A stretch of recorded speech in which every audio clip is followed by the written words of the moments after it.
What is your American dream?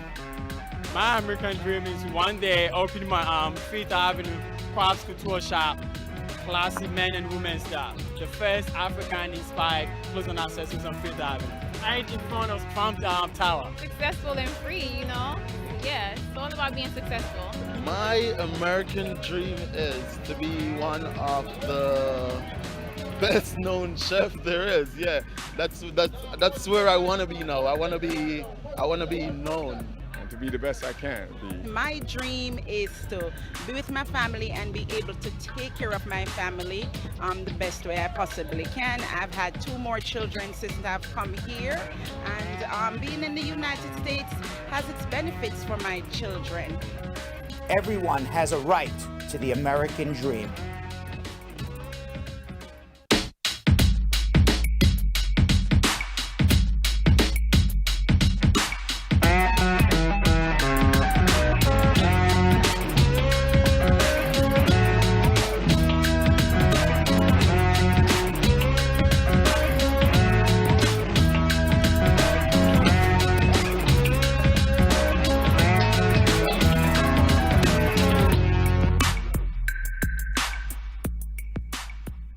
Welcome, everybody. It is Thursday, May 13th. My name is Brad Bernstein. Somewhere out in the universe, somewhere between my office at 225 Broadway and the universe, somewhere out there, Jonathan Yo-Yo Elias, Vanessa That's Quick Contreras. What's happening, guys? How's your Thursday going? Thursday is great. I'm feeling good. How you feeling? Wacky. Oh, right. Yes. It's a good day to feel that way. It is, because it is Wacky Thursday. We'll be getting into that in a little bit. Nice weather here in New York. Beautiful weather here in New York. Good for you guys. Not too hot, not too cold, just perfect. Not too hot. Yeah. Not too hot, not too cold. Perfect.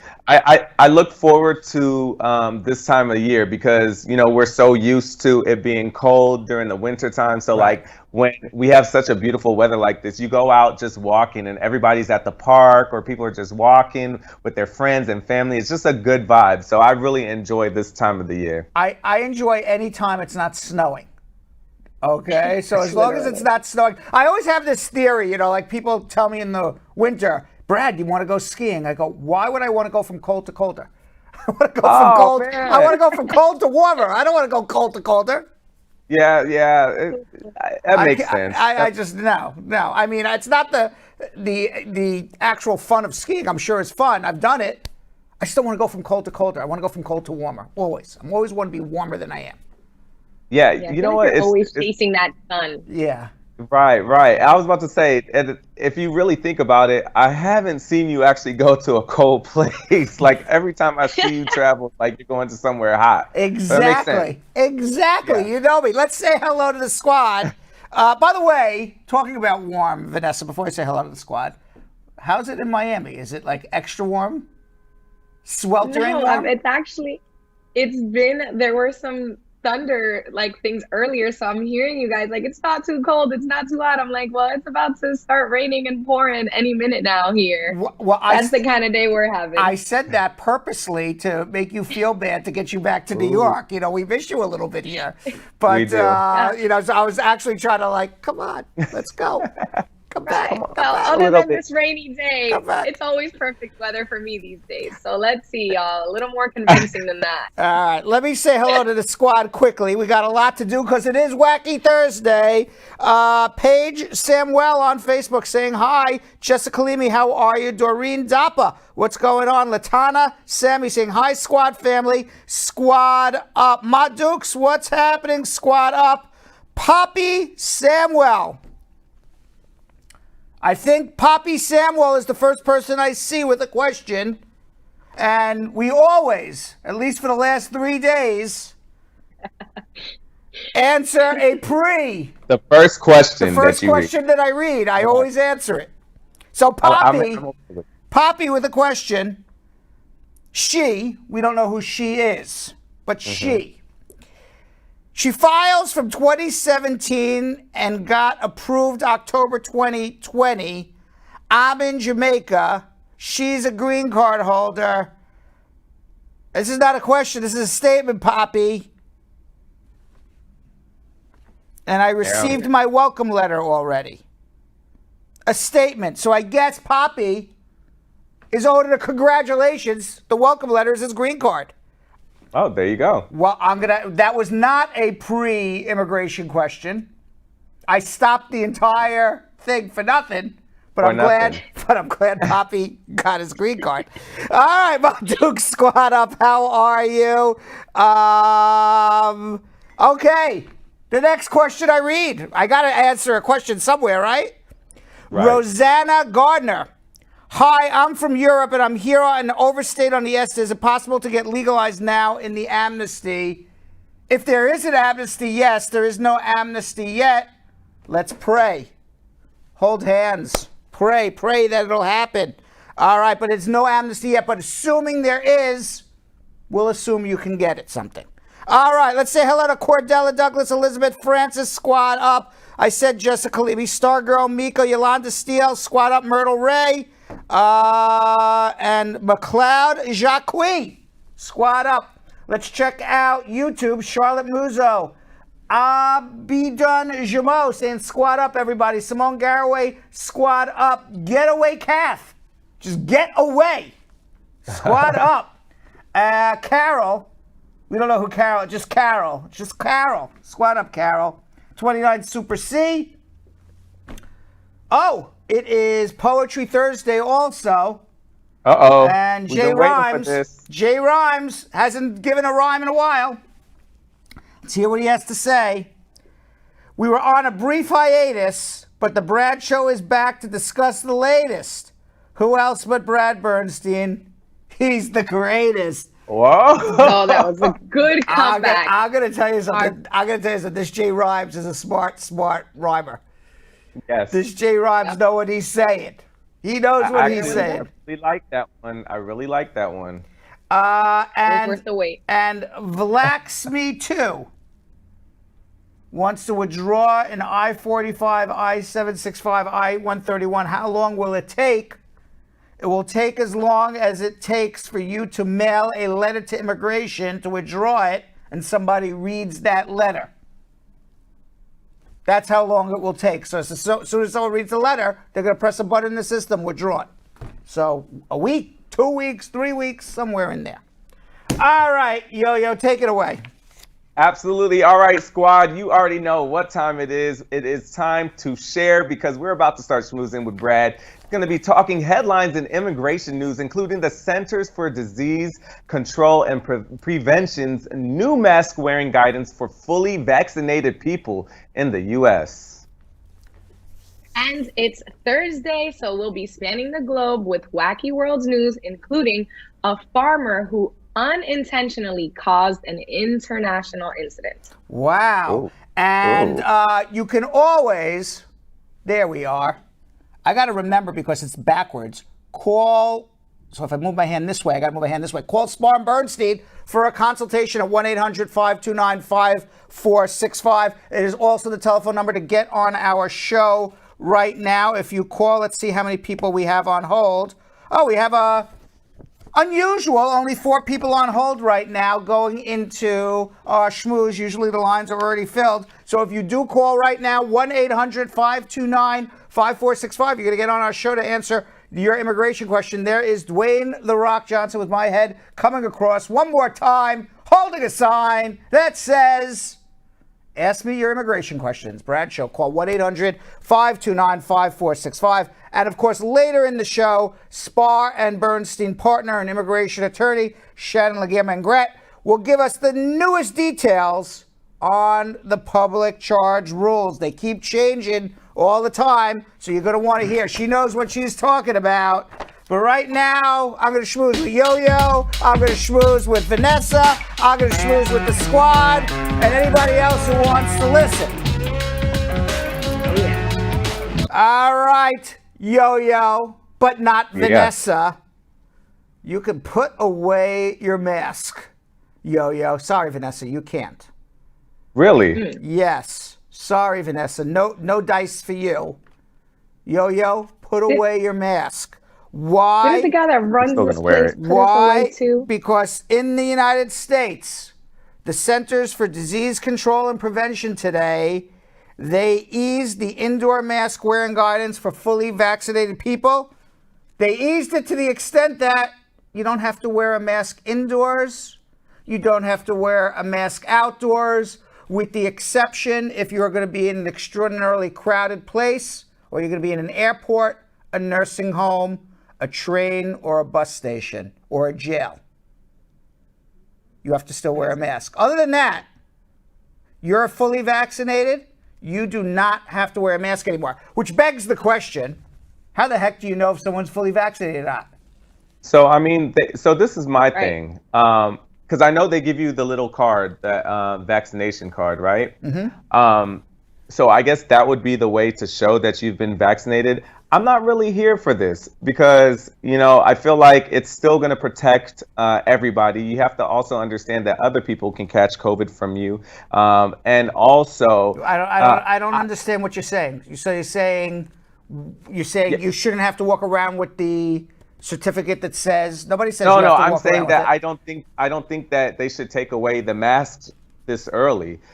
Because people could still catch COVID, even if you have the vaccination, like you could still be carrying it as well. And the fact that the card is just a flimsy piece of paper where it's not laminated, doesn't have a stamp, people are starting to buy these illegally, just like a illegal ID and stuff. So then you'll have all these fake people saying, oh, I'm vaccinated, and like walk around because nobody wants to have a mask on. So it's still, I think it just causes a big problem, like for the future. I think that they should still have people wearing masks. Me personally.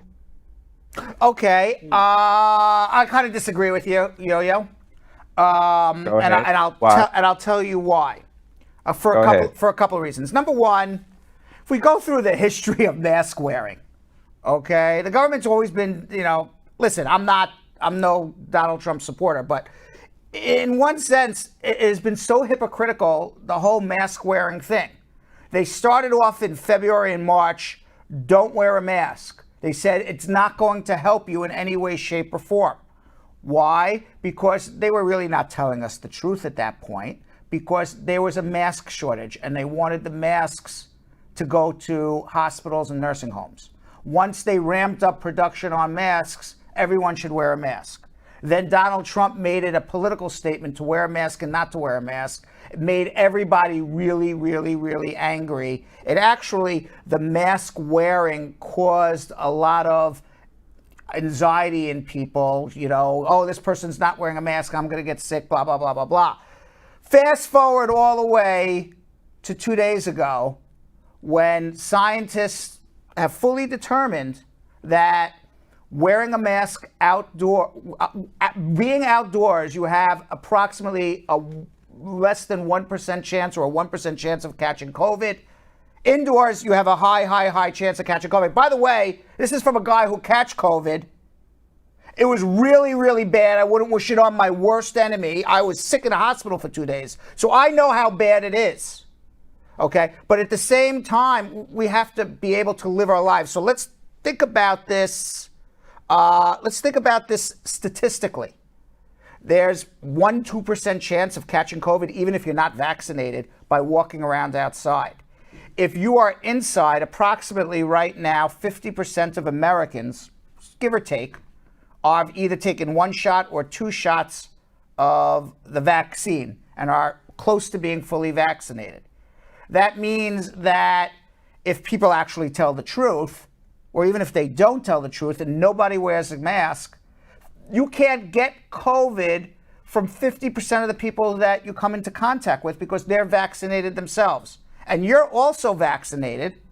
And if you believe the statistics of the vaccinations, if you are vaccinated by Pfizer, Moderna, or Johnson & Johnson, you still may potentially have a breakthrough and get sick.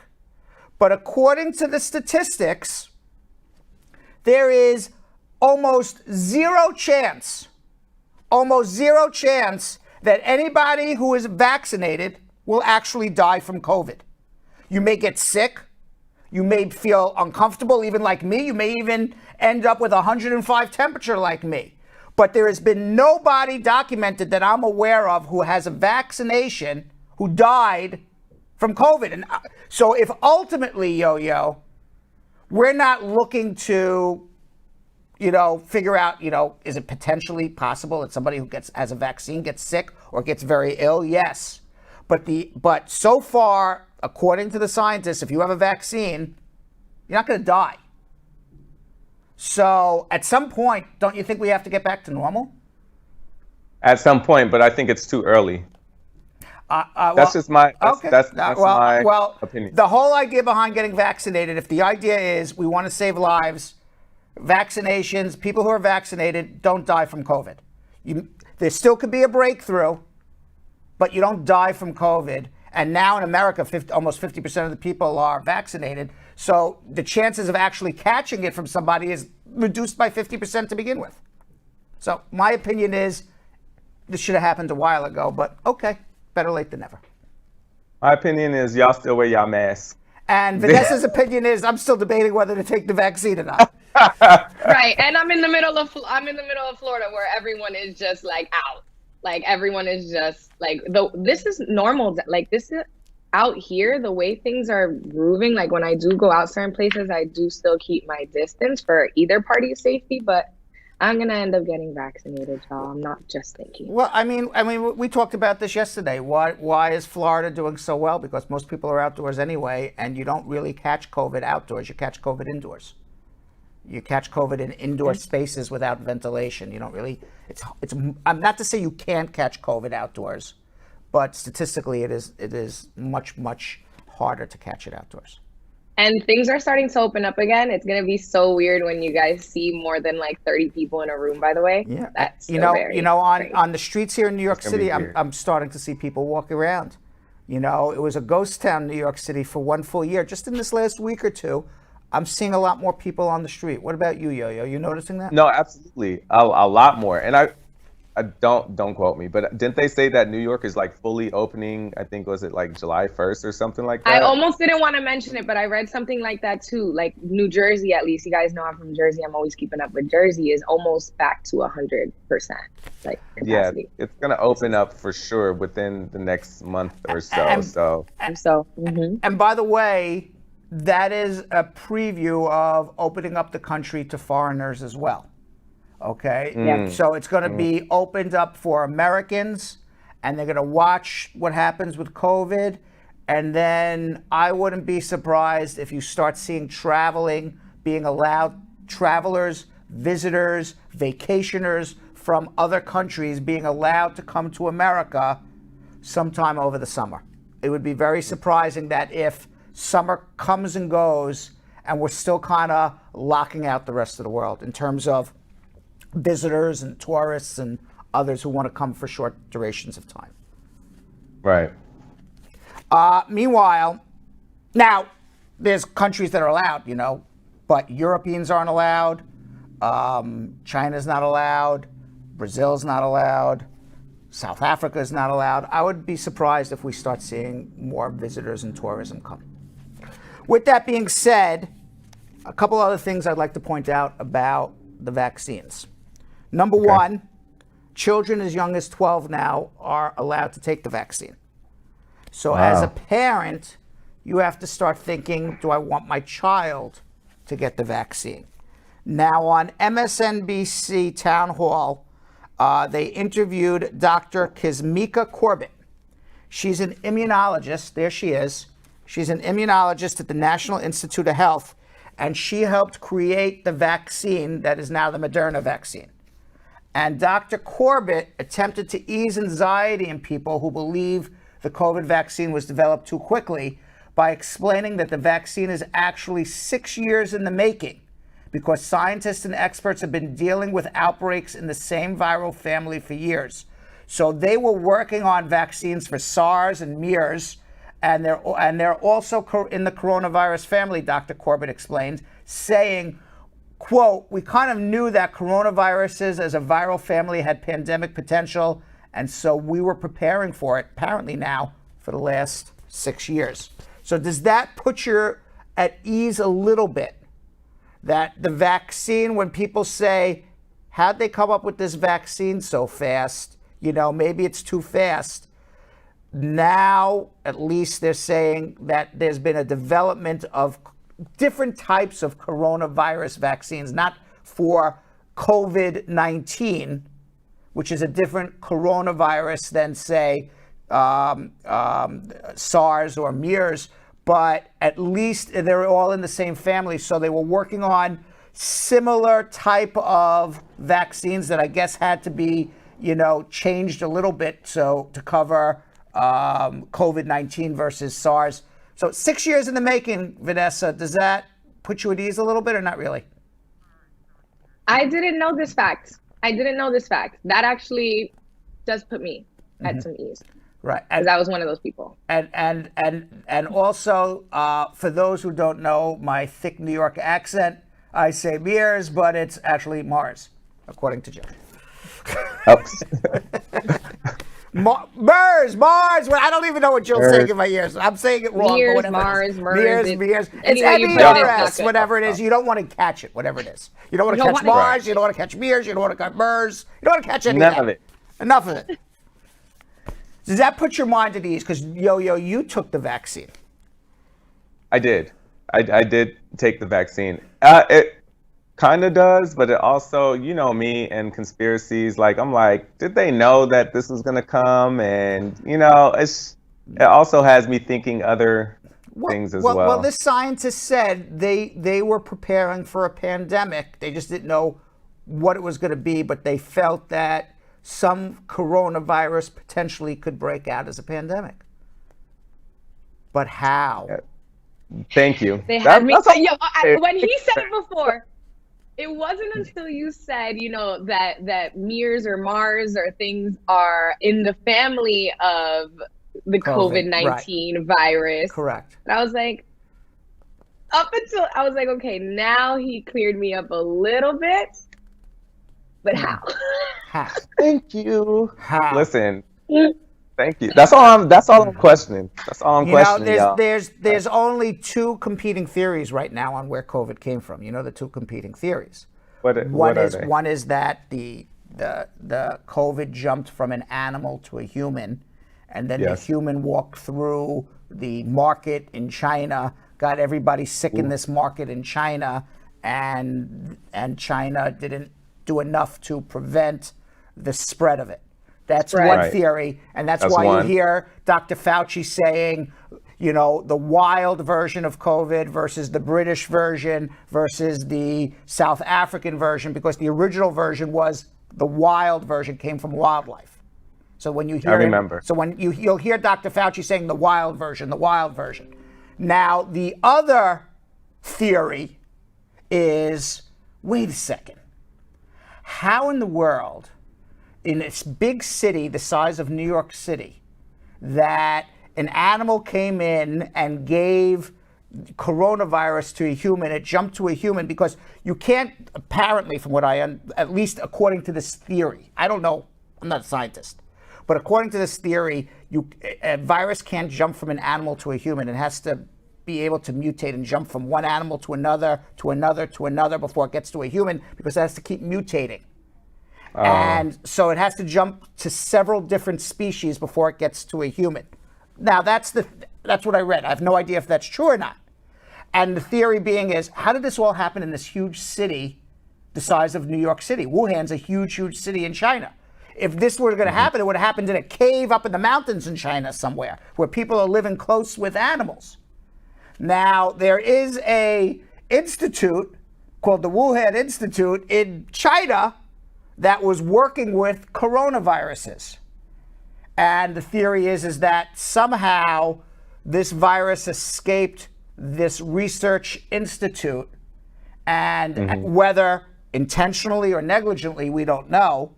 And that's what infected somebody in Wuhan, and that's what infected the whole city, and then it got let out, and China didn't want anyone to know that it came from their research institute. Those are the two competing theories.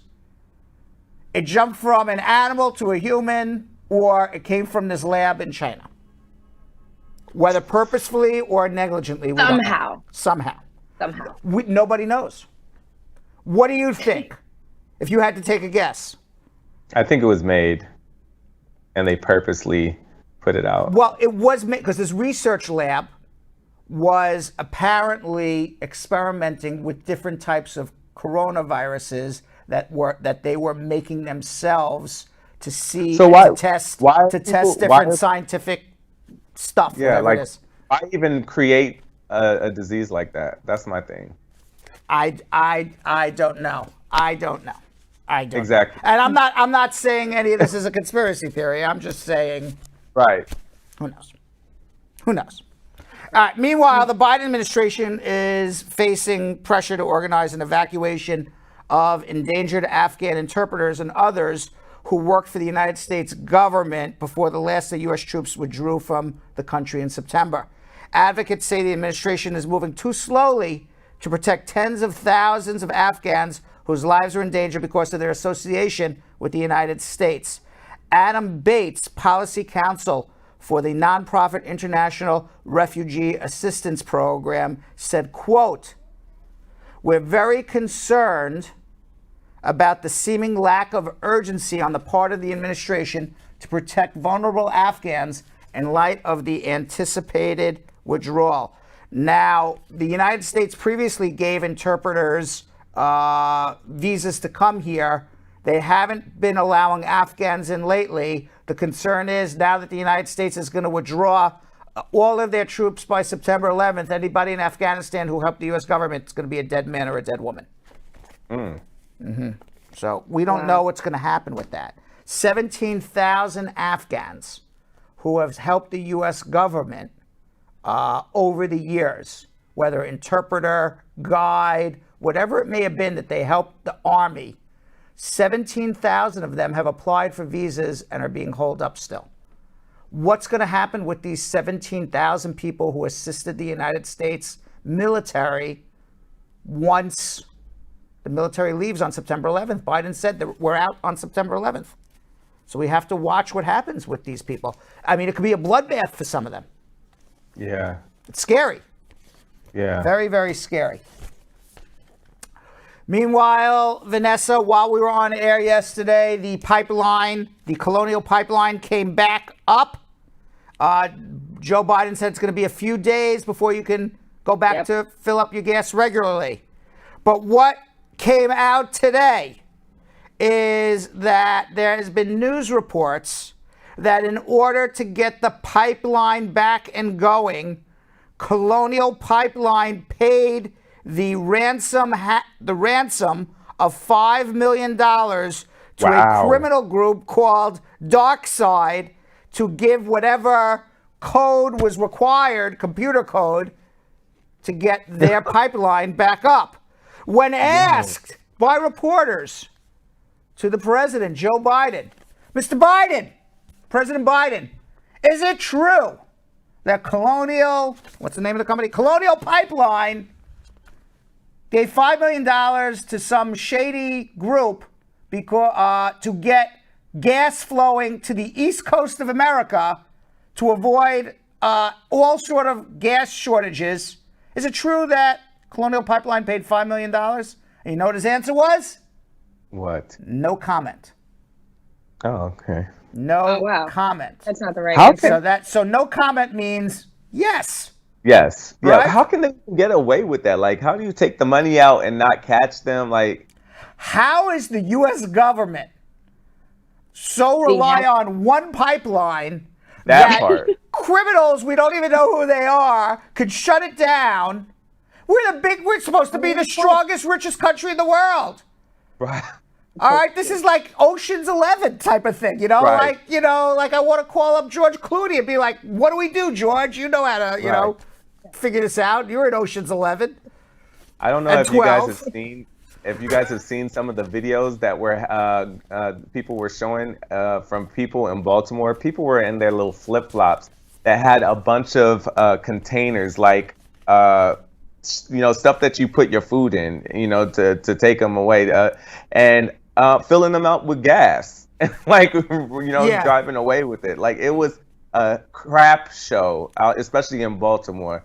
So I'm happy that they finally, got $5 million isn't worth all the crazy stuff that was happening. So of course, I mean, and by the way, for these dark side people, it was like almost like Austin Powers when Dr. Evil just asked for $1 million.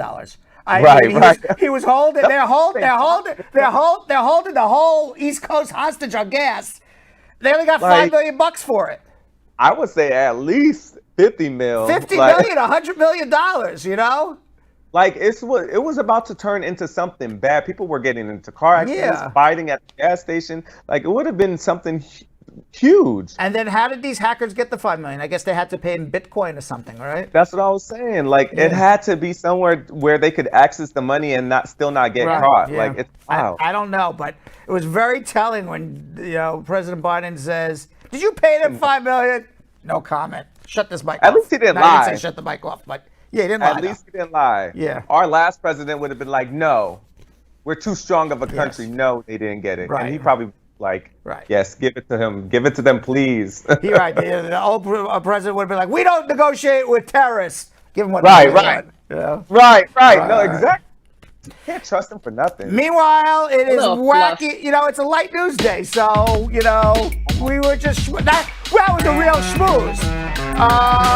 It's Wacky World. It's Wacky World News Thursday. And spanning the world, we're going to start in Italy. A 23-year-old woman in Italy who was mistakenly given 6 doses of the Pfizer COVID-19 vaccine has been discharged from the hospital. How did you get 6 shots of COVID vaccine? How does this even happen, Vanessa? I don't know. I don't know. I haven't figured out how to get one. And this woman got 6. The woman was administered the vaccine at the Noah Hospital in Tuscany, central Italy on Sunday. The patient, who was in good health with no underlying conditions, was kept in the hospital for strict observation. A health worker accidentally filled a syringe with an entire bottle of the vaccine containing 6 doses rather than apportioning it out. Doctors will continue to monitor the patient's immunity, but right now, she seems to be okay. She got 6 doses of Moderna vaccine. Why would you do that though? Right. The only thing I got to say is this is why it's wacky news. The only thing I got to say that's wacky about it is, if she got 6 doses and walked out of the hospital 24 hours later, fine. You don't got to be that nervous about getting the shot.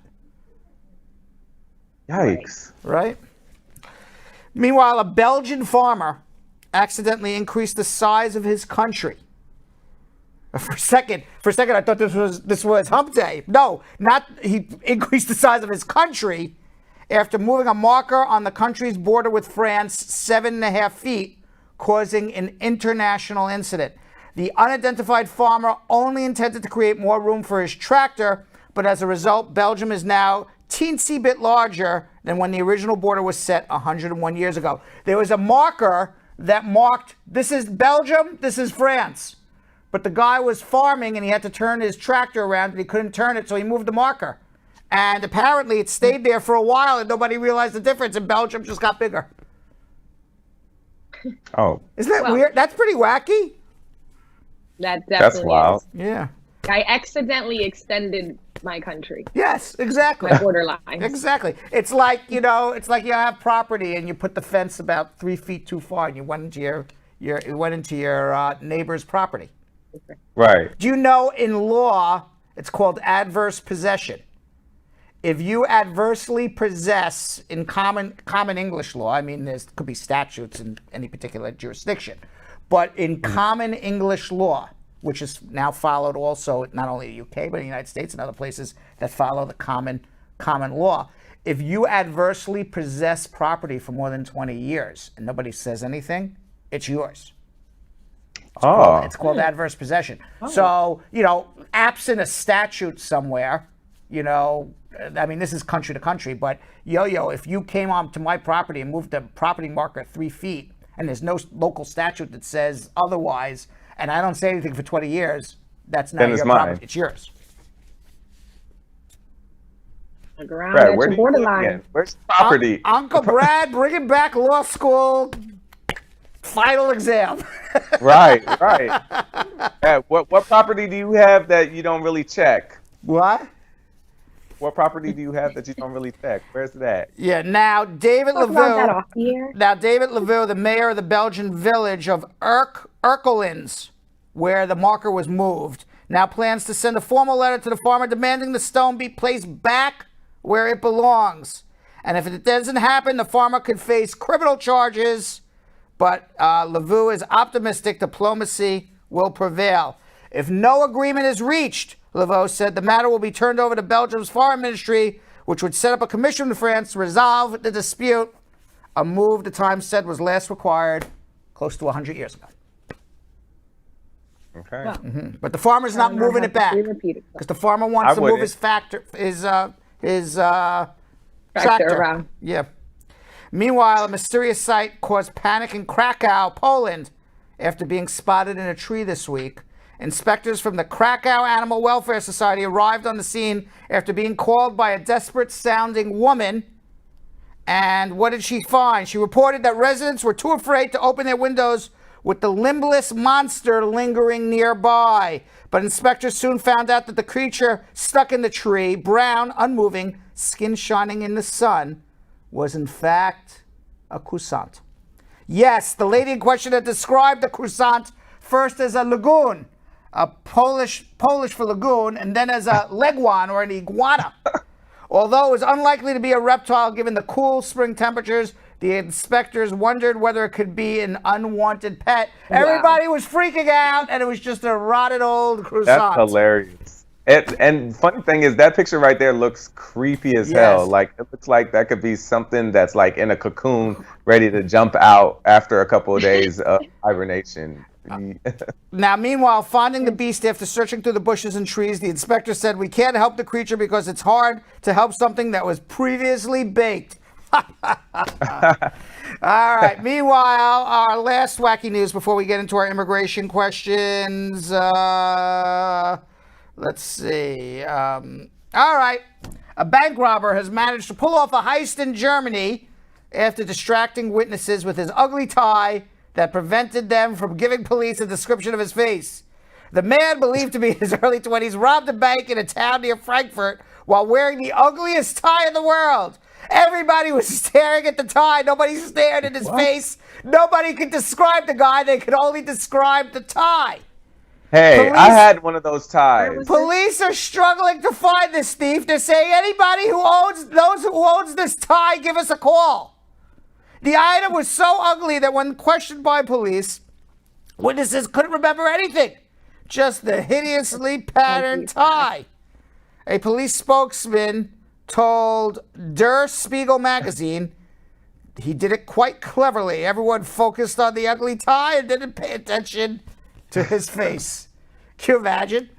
That sounds like some like Pink Panther type stuff. Exactly. Yeah, Officer Clouseau type of thing. Like, we have a tie, you know? Right. All right. So that was Wacky World News Thursday. But in today's Braducation, I talk about Esta visa loopholes. Let's watch. My goal is straightforward, to make the law usable and easy to understand for everyone. All of us in the United States have equal rights and should have an equal opportunity and a right to justice. I'm here to help because I want everybody to achieve their American dream. I'm Brad Bernstein, and this is your Immigration Braducation. I'm not here to tell you what you want to know. I'm here to tell you what you need to know. U.S. immigration law is complex and the regulations are constantly changing. My objective is to make the law easy for you to understand so that you can use the justice system, know your rights, take advantage of the law, and achieve your American dream.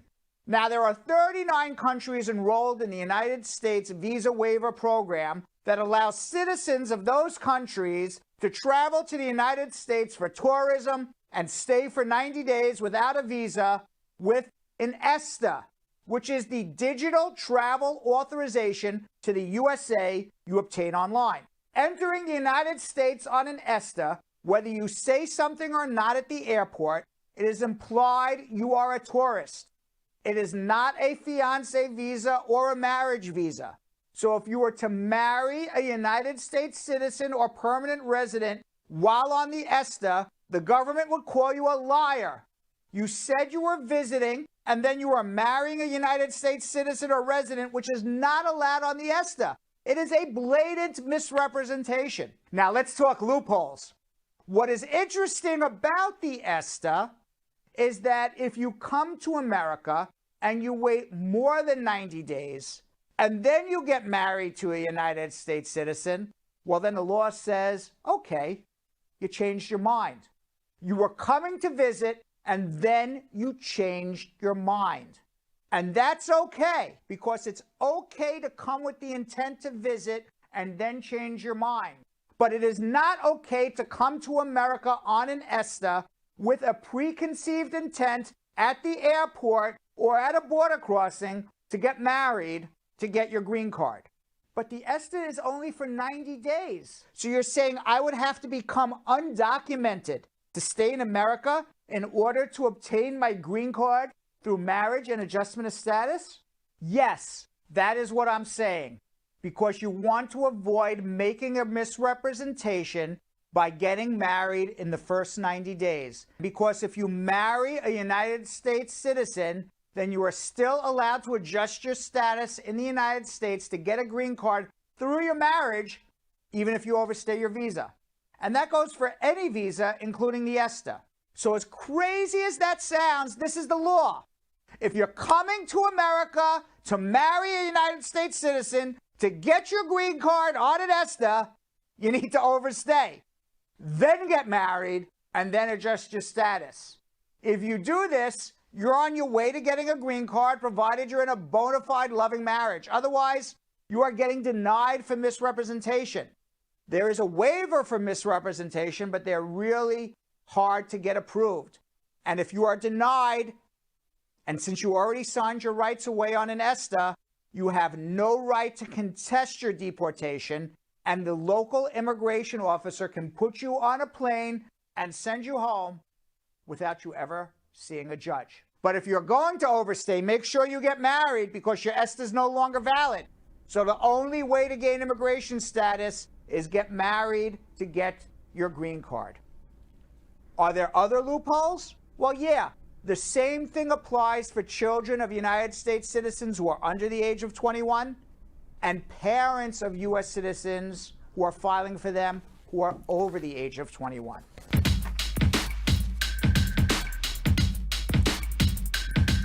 And by the way, you can watch this Braducation and more in full by following Brad Show Live Braducation on OnlyFans TV, OF.TV. But I keep my clothes on. First lawyer on OnlyFans. Won't be the last lawyer, but I'm certainly the first. But we got to do something we like to call now. Call me with the immigration question. I'm going to give you an answer.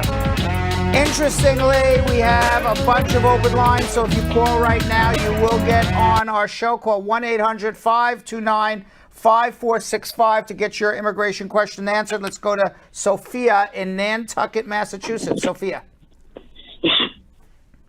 Hi, Sophia. Good afternoon, Brad. How are you? I'm doing well, thanks. What's going on? Quick question. Apart from the I-130, what kind of other forms does a dad, a U.S. dad, U.S. citizen dad, have to file for a child, a 5-year-old that was born in the Caribbean? Where is this child now? This child is still in the Caribbean. Well, let me ask you a question. When the child was born, was the father a U.S. citizen? Yes, he's a U.S. citizen by birth. Okay, and where is the father living now? In the U.S. In the United States. How long has the father been living in the? Has the father been living in the U.S. his whole life and just, had a relationship with a woman, while traveling, back and forth, or was he living in the Caribbean for a period of time? he was there for a period of time, say maybe a year or so, he went there. But that was it. But other than that 1 year, he has lived in the United States his whole life.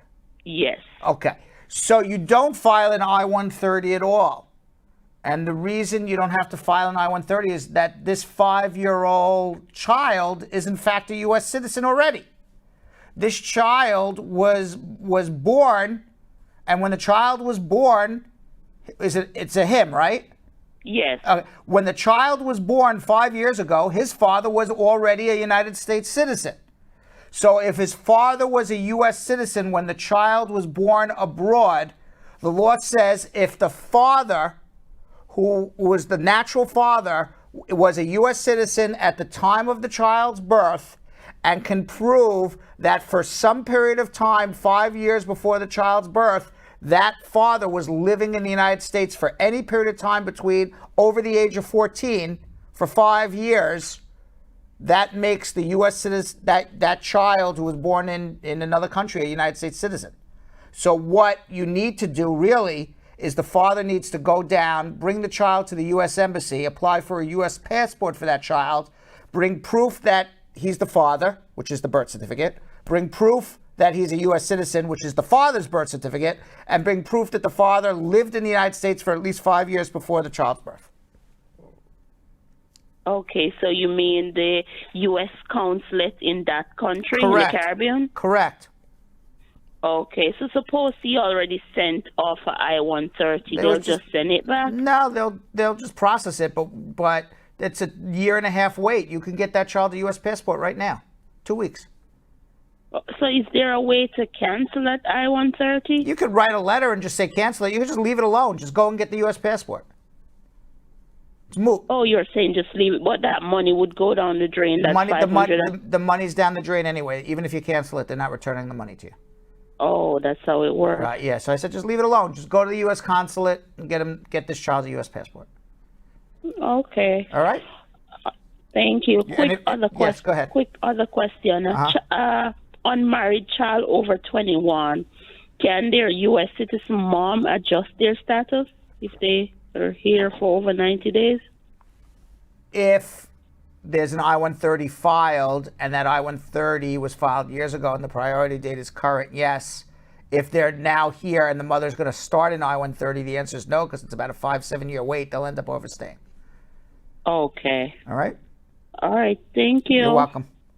Let's go to Patrick in Minneapolis. Patrick, how are you? Hello? How are you, Patrick? Not too bad, bro. How's it going? Bro, I remember I talked to you once. I was just wondering again concerning my painting case I had. My warrant, I took care of it, but my case is like I got a lawyer on it, and he advised me. I applied for citizenship. I was just kind of wondering to see if it's going to affect me. What was the case? The case was a DUI. Charges were on me, but he said a what? To get me free. Hello, DUI charges to get me free. A DUI. Yeah. Okay. When was the DUI? Last year. And what happened with the case? The case they've been going on, but when I hired him, he told me to apply for citizenship, and the case will be closing finally next month. What happened with the case? Was it dismissed? The case was, yes, it's not dismissed, but they reduced the charges to careless driving. Okay. Well, you need to prove good moral character. Careless driving probably is not a moral character issue. It's a bad driver, but it doesn't affect your moral character. You should be okay assuming that's your only offense ever. No, I got other offense though, but it's like my green card is about to expire. What was your other offenses? Everything counts. My other offense, I got a resisting police officer, and I have a DUI 2015 too. So. All right, so you probably are not going to become a citizen because you've gotten arrested 3 times in the last 7 years. 1 for resisting arrest and 2 DUIs. So my guess is you're going to have a moral character issue. Now, are you deportable? It doesn't sound like it based on what you're saying, because resisting arrest shouldn't be a deportable offense. It could be a petty offense, but I doubt it's a crime of moral turpitude that would rise to the level of a deportable offense. DUIs are not deportable, but they are bad moral character. But you do have 3 arrests in a 6-7 year period, which could affect moral character for citizenship. Yeah, but I'm kind of worried, Fred, because I already have filed the citizenship. I don't know what's going to happen. I just told you what's going to happen. It's unlikely you're going to become a citizen because you have a moral character issue. So do I have to set up a consultation for that too? Or I would have a consultation with me. Let's see if we can overcome your moral character issues. Okay, I'll call the office and thank you. Hold on. I love when people say, I don't know what's going to happen. I'm like, I just told you what's going to happen. Let's go to Mavalette in Sydney, Montana. Mavalette. What was that? Oh my god. Oh my god. Oh my god. Hey, Brad. Hey, what's up? I'm good. I can't hear you. Oh, I've been holding like forever. Oh, I'm sorry. Okay. What's I'm going sorry. On? How I'm you just doing? excited. Okay. So I've been married. I'm a Jamaican, and I've been married for 4 months now. But my husband, he's living in Philadelphia while I'm living in Montana. Why? The thing is, because you know how it goes. It's kind of hard to get work over there. I'm trying to get a little thing here and there. Are you saying you it's easier to find work in Montana than Philadelphia? My husband is in Philadelphia. I said he's you're originally from there. You're in Montana. Yeah. And and the reason you're not living with him is you have trouble finding work. And I said, wow, that's very surprising because Montana is, to me, is like wilderness out there. It's not. It is. Right. It is. So I can get a little thing here and there. But you can't get a little thing in Philadelphia? No, it's kind of hard. So the plan was for him to move here in Montana. What does he do in Philadelphia? He's a carpenter. Okay. So could he get a job as a carpenter out in Montana? Yes. Okay. And we arranged for that. But then all of a sudden, he says that he's not going to move, and I'm not having any communication with him at all. Okay. I have been texting, have been calling, and I'm not hearing from him. In this case, I really don't know what to do. But he hasn't filed for you. No, nothing has been filed as yet. And I assume, because I don't hear anything, but you can tell me otherwise, I assume there's no abuse in the relationship, no emotional abuse. He just decided I don't want to move to Montana. So yes. So what you have is basically a dead marriage. There's nothing, you can't force somebody to file for you. You can't force somebody to be in love. You can't force somebody to move to Montana. You can't force somebody to do anything. So at this point, you have 2 choices. Get on a plane, fly to Philadelphia, go talk to the man and work it out because she's not answering your phone calls. Or say, you know what? It's not working out. This man's being a jerk to me. He's causing me all sorts of pains by not responding to me. It's just not nice. It doesn't show that he loves me. It doesn't show that he cares for me. So why should I care for him? I'll get a divorce and I'll fall in love with somebody else and who will do the right thing. I mean, there's more than one person you can fall in love with. That's kind of hard. Falling in love does not work that way. I'm just being realistic. This is not a immigration question. There's nothing I can do to proceed? No, you have a man who doesn't want to help you and hasn't filed for you. So this is not a legal question. This is a relationship question. How do you fix your relationship? And if you can't fix your relationship, end the relationship and get into a new relationship. Those are your options. So question, I'm a Jamaican, and I have 5 kids back home. Do you think I can send them to the embassy to get a visiting visa to come visit me? You overstayed your time? Yes, I did. There's no way in the world the embassy is going to give 5 children visas to go visit a mother who overstayed their time. Okay. Question. Yes. If I want to obtain your law firm for legal representation, how do I do so? Hold on. We represent clients in all 50 states, so hold on one second. Let's go to Sarah in Hollywood, Florida. Sarah.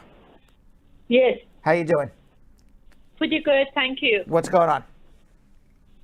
Okay, regarding that Esta visa, I have a niece. She's in Sweden and she's in school. I was wondering what she has to do to get this visa to come to United States to see her mom. Is she? It's not where she's in school. It's what she is a citizen of. What country? She's getting her master's degree. What is she? What country is she a citizen of? Sweden. She's a citizen of Sweden. She can go online and just Google Esta and apply for it, and you can get it in 24 hours. The problem is Sweden is part of the Schengen, and maybe I'm pronouncing it wrong because I can't even pronounce Mears or Mars or whatever it is, but it's part of the Schengen zone. Now, the Schengen, she can apply for the Esta. You go online to do it. There's a website, but if you want, just Google apply for US Esta, and the first website that comes up, that's what it is. You do it online. It gets approved automatically. Now, the issue becomes, because she's in the Schengen zone and there is a proclamation for Europeans to come to America, she has to get out of Europe. She has to get her Esta, then go out of Europe, somewhere outside of the Schengen zone for 17 days. Live outside of Europe for 17 days. She wants to go to Mexico. She wants to go to the Bahamas. Pick a country. Or anywhere. Pick a country other than in Europe. Okay? Brazil or China and South Africa. Those are the other countries you can't pick. Go anywhere else. Stay out of Europe for those 17 days. Then she can use her Esta to come to the United States. They're going to give her a visa, and then she has to go outside the United States, outside the Sweden, and then come to. Correct, because you're not allowed. No, you're not allowed as a visitor to enter the United States unless you are outside of the European zone for 17 days. Okay. Thank you very much. All right. Good luck. Okay. Bye-bye. Let's go to Tate in Provincetown, Massachusetts. Hi, Uncle Brad. How you doing? Good, and you? Good. What's going on? Yes, quick question for you. My mom is a green card holder. Right. I am a Jamaican. I am 34 years of age. She filed I-130 for me 2017, got approved 2020. So I want to know, I received a letter from the NVC with my case number and everything. So I want to know when I'll be start paying fee. How soon will I start the process? You're in America right now? Yes. And what is your visa status? My visa status right now? Yes. H-2B. You're on a legal status right now? Yes. Okay. So you don't intend to overstay, I hope, right? No. Okay. When will you start your processing? Hopefully in another year, 18 months, somewhere in there? Okay. They're in 2015 now. Okay. And another question for you. Mm-hmm. I have a child, and on my thing when I go into SIAC, when I log on to SIAC, it's saying my child accompany. Mm-hmm. Yes. So on the thing it says pay fees for him also. So do I pay fees for him also or no? Yes. Every person who's accompanying has to pay a separate fee. Okay. Although the petition was filed for me alone. Do you want your child to come with you? Yes. Then pay the fee. Okay. All right? All right, Uncle Brad. Thank you. You're very welcome. All right, bye-bye. Let's go to Laverne in East Orange, New Jersey. Laverne. Hi, Brad. How are you doing? Good. How are you? I'm good. I just have a quick question here for you. My kids, they have gotten their interview dates from last year, which it was canceled because of the virus and the proclamation. And so they have gotten back, and I'm checking it, and they're saying their dates are updated, and it's ready, their visa. But the problem is that they sent me a link where we should go and make the appointment ourselves. Is that possible, or is there any way you can help me getting those appointment dates? You're saying you can't get an appointment for what type of visa are we talking about? Immigrant visa. An immigrant visa? Yes. You don't go make the appointment. The embassy is going to advise you when the immigrant visa appointment is. They're going to send it out to you. Yeah, because they send us a link and tell us to go on that website and make the appointment. So. All right. Well, we can certainly help you. I'm not sure what you're referencing, but we can certainly help you. So hold on one second, okay? Okay. All right. Let's go to Paul in Snellville, Georgia. Paul.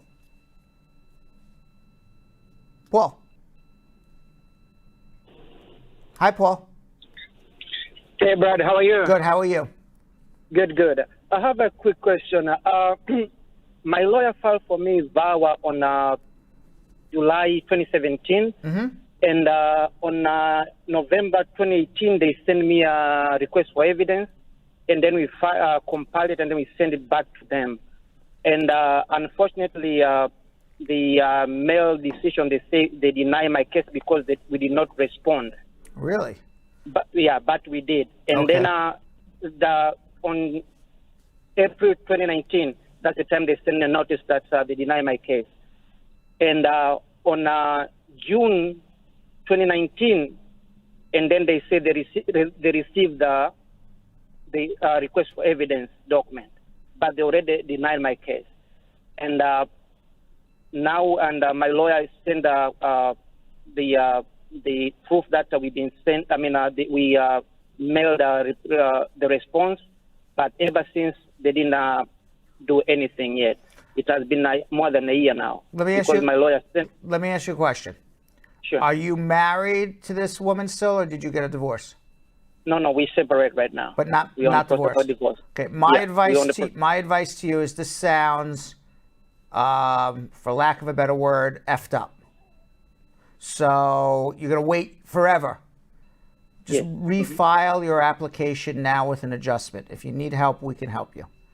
Hold on. All right, you got to refile again. You're gonna wait forever. All right. Okay, sure. Hold on one second. Let's go to Shannon in Fort Lauderdale, Florida. Shannon. Hi, Brad. How are you doing? Good. How are you? I'm doing well. So, quick question. I got my VAWA green card just last year, and I got remarried, and I want to file for my husband, who he's from Jamaica. Mm-hmm. So I want to know if he's in the U.S., if I'm able to do that as a green card holder. Has he overstayed his time? No. Okay. When did he come here? Just a week ago. Okay. Are you married to him already? Yes, we're already married. Wait 90 days. Hope priority dates are still current for F2A, and you can do an adjustment. You should start putting it together now, but he's got to wait 90 days. If you saw my Bradjucation, it explains why. Okay, so do the I-130 in 90 days? No. An I-130 and an adjustment in 90 days, provided the priority date is current. You got to file an adjustment before he overstays his time, but more than 90 days after he came. You have a 90-day window. Okay. All right. And you're going to need, ultimately, as a green card. Ultimately, because it's kind of a tricky thing, you're going to need help. Okay. So but he'll be able to get everything here. Hold on one second, okay? Okay. Let's go to Mohammed in West Palm Beach, Florida. Mohammed. Yeah. How are you? I barely can hear you. How are you doing, Brad? You can barely hear me? You're doing a great job. You're doing a great job. Thank you. I appreciate you. What can I do to help you? Brad, I call you 3-4 months back later. That time I didn't have enough time to ask that question. I have a scenario. Before my lawyer filed for me EU visa due to robbery, before that I had a marriage and I did not claim anything in any immigration benefit for that marriage. Right. But after 2 years, we've been divorced. But I want to amendment my child birth date now, because that is his proceedings. So is it possible right now? Let me just understand your question. You have a U visa because you were the victim of a robbery, and that's pending, and you were also married, but you're divorced 2 years. I barely can hear you. I don't know why. I don't know why either. Everybody else was able to hear me. Let me move my microphone up. Do you hear me better now? No, but I hear the other conversation with the other guys. Okay, Those are okay so, to me. But all right. when is my turn, it's come very low. I don't know. I'm not a technical director. Everybody else seemed to be able to hear me. Do it clear. I am a EU visa applicant. I understand that. What is the issue with your child? Your wife never filed for you and you're divorced. So what is the issue with your child? Hello? All right, hold on. We'll figure it out for Muhammad. All right, we're not going to go through it again. Let's go to Brad in Harrisburg, Pennsylvania. Brad. Hey, Brad. It's really a great privilege speaking to the best attorney in the whole world. Wow, thank you very much, Brad. Coming from another Brad, that really makes me feel good. Right. All Brads are great. They are. Do you know, this is the second Brad I've talked to today. I was in Starbucks earlier, and someone says, Brad, and I went to get, and I go, that's not my coffee, and it was another Brad behind me, and he's like, we became friends because we were both Brads, so now another Brad friends. How are you? Right. So I'm putting this question on behalf of my friend who had a concurrent application filed for him by his spouse, and then the marriage went wrong, so he had to file for a VAWA, and then he filed a VAWA. 2 weeks later, he got the receipt notice, and then another 2 weeks later, he got the prima facie determination. Right. Yeah, but when he tried checking the case status of the I-1, the I-360 on the case status on the USCIS app, it says it looks like the app doesn't recognize the receipt numbers. Yeah, the app's always screwed up and never updated, so don't go by it. He has a prima facie. That means they accepted it. They looked at the case. It has merit. They gave him the prima facie. That's all positive things. Okay, and he even got a letter like just 2 days ago saying he doesn't need any appointment for biometrics because they're going to reuse his biometrics. They got the case. Don't worry about what's in the app. It's a computer error. Okay. All right? All good so far. All positive other than you have a computer error, but all positive for the case. Right. It's really nice talking to you. I'm really honored to be talking to you. I didn't have no question. I just wanted to call to say hi. Well, thank you very much, Brad. Was like, okay, just put my question for me. I was like, okay good. Good. Well, it's a pleasure talking to you. All right, but tell your friends he's all good. All right. Bye-bye. Thank you. Let's go to Michael in Orlando, Florida. Michael. Hi, how you doing, Brad? How are you? I'm good. Congratulations on your good work, man. Thank you helped me very out a lot. I appreciate it. Yeah, a couple years ago. I have a question, a quick question. I have an aunt. She is she's a green card holder, and she's eligible to apply for citizenship.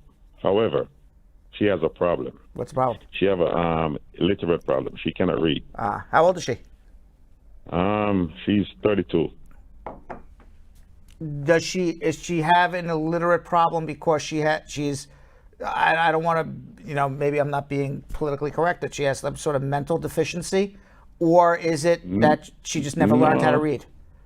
She does never learn how to read. Okay, so unfortunately she's not going to become a U.S. citizen until she's 55.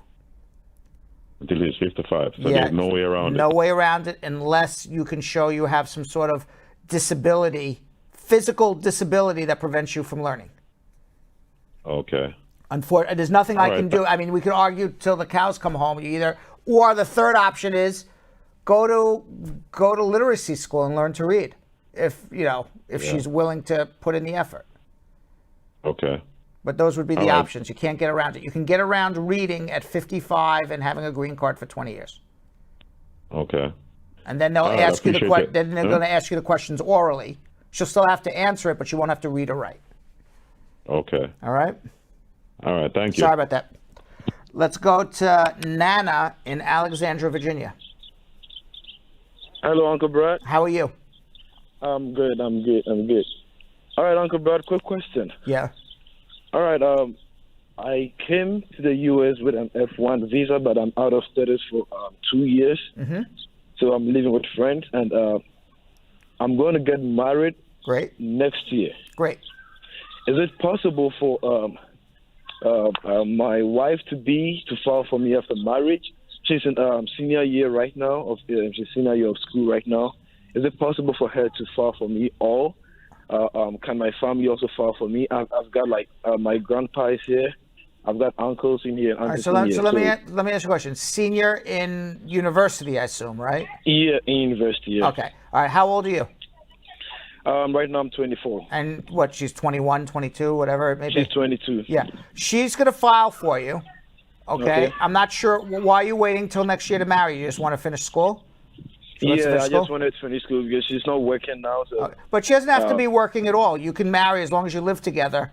You know, if it's just a matter of she's not working, as long as you can live together, there's no requirement that she's working. So you can get married now, so you can get your benefits now, you can get your green card now, you can get your work permit now. And as long as you're willing to live together and she's not working, your aunt or your uncle or your other family members that you were mentioning can give an affidavit of support for you, and that's perfectly fine. So you don't got to wait till next year till she gets a job. All right. We're actually thinking of getting married this year, but I put it on hold because she wasn't working. No. Do it. My advice is, do it now. Get your immigration benefits as quickly as possible. You know you're going to get married. As long as you're able to live with her, it doesn't matter whether she's working or not. You can always get a second affidavit of support from someone else. Oh, okay. All right. Thank you. You're welcome. But can I say what? I would like to ask more questions offline, if it's possible. Can I stay on the line and speak to someone? Yeah, hold on 1 second, okay? All right. Let's go to Jonas in Oakland, California. Jonas. Hi, Brad. How you doing? Thank you for the opportunity. Thank you. How are you? And thank you for the good job helping. Thank you. Good. I have a quick question. I'm an asylee from Eritrea, East Africa, like back 2005. And I've been in withholding of removal for 16 years now. Wow. Yeah, but I have 2 kids working, renew work permit every year. Are your children over 21? No, they wouldn't be yet because you came here in 2005. Okay. And how did you come to the United States? Oh, through the border. I crossed the border. Okay. And I'm asylee. All right. Are you married? Are you single? Married, but not legally. My wife, she doesn't have any status too. She is from England, but she's overstayed for 10 years, 11 years now. So your question is, how do you get from withholding to getting a green card? The answer is, for those who don't know what withholding is this man applied for asylum. He got put in removal, which is deportation. He was not able to prove his asylum claim, but he was able to prove his withholding of removal by showing a judge that his life is in danger if he goes back to his country, but it didn't qualify for asylum for whatever reason. Those are other requirements for asylum. So what the judge said is, we're not going to deport you. We're going to withhold your deportation, but I'm not going to approve your asylum. I'm not going to give you a green card, but you could live here indefinitely with a work permit. But if you ever leave, the United States, you self-deported. So this man, you can't go right. So this man is stuck in America. If he leaves, he self-deports, and he just gets to live here with a work permit. I don't have an answer for you because we have to figure out a way to make you eligible for a green card. I don't know how you would do that off the top of my head, but we can have a consultation. So hold on 1 second, okay? Let's go to Claire in Penn Valley, Pennsylvania. Claire. Hello. Hi, Claire. How are you? I'm fine, thank you. Sorry, I never even knew you had this show. Someone just watched my video on Facebook, and she told me you have to go to this show right now. Great. So I'm happy. I'm happy you joined us. Welcome to Brad Show Live. You are now an honorary member of Brad Squad. Thank you. You're welcome. Thank you so much. I just wanted to find out. Yeah. I am here in America on a visa of my husband called E3 visa from Australia. Yeah. Originally, I'm from Kenya, but I'm here on an Australian passport. And I just want to know, what is it I need to do to get my work permit renewed?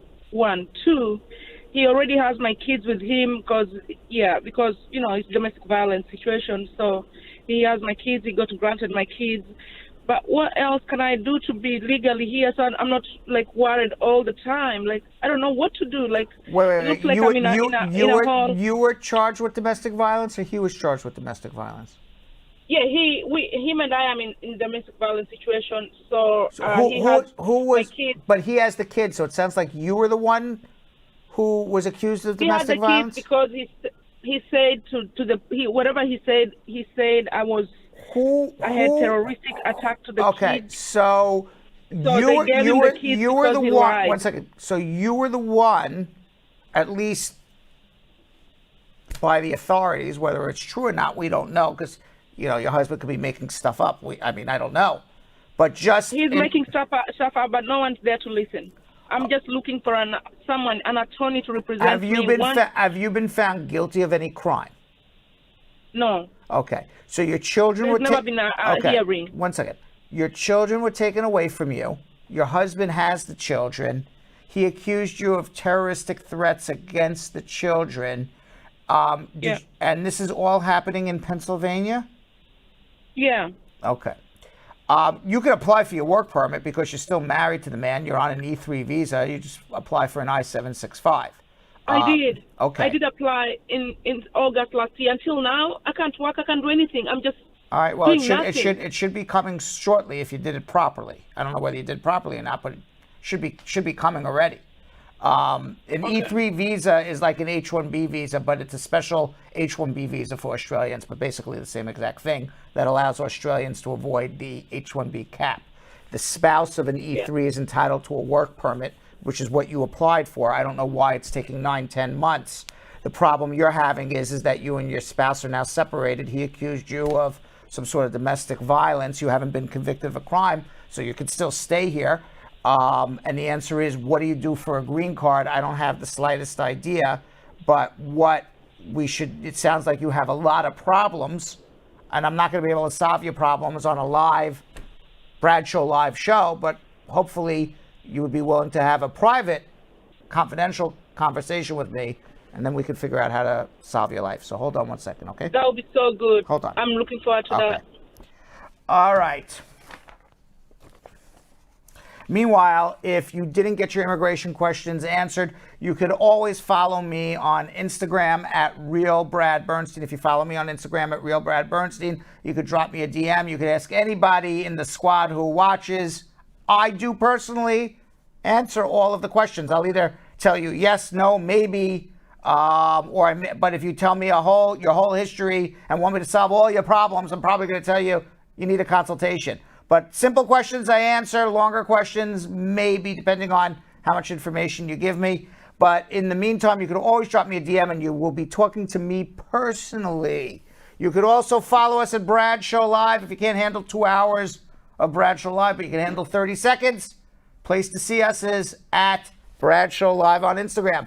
And you could also follow us on TikTok. You just need to know every immigration answer known to mankind.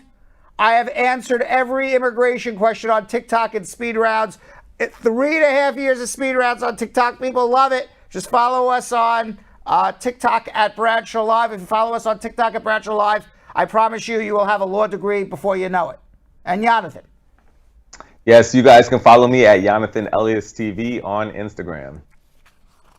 And you guys can find me at Vanessa.Contreras TV. And meanwhile, later in the show, Vanessa's going to speak with Spar and Bernstein, partner and immigration attorney Shannon LaGuerre-Maingrette, about the newest public charge update. Yes, and this week, Brad spoke to Grammy-nominated singer-songwriter, actor, and DACA recipient Lord Africana. Now we're going to hear the #1 change he would like to see in the U.S.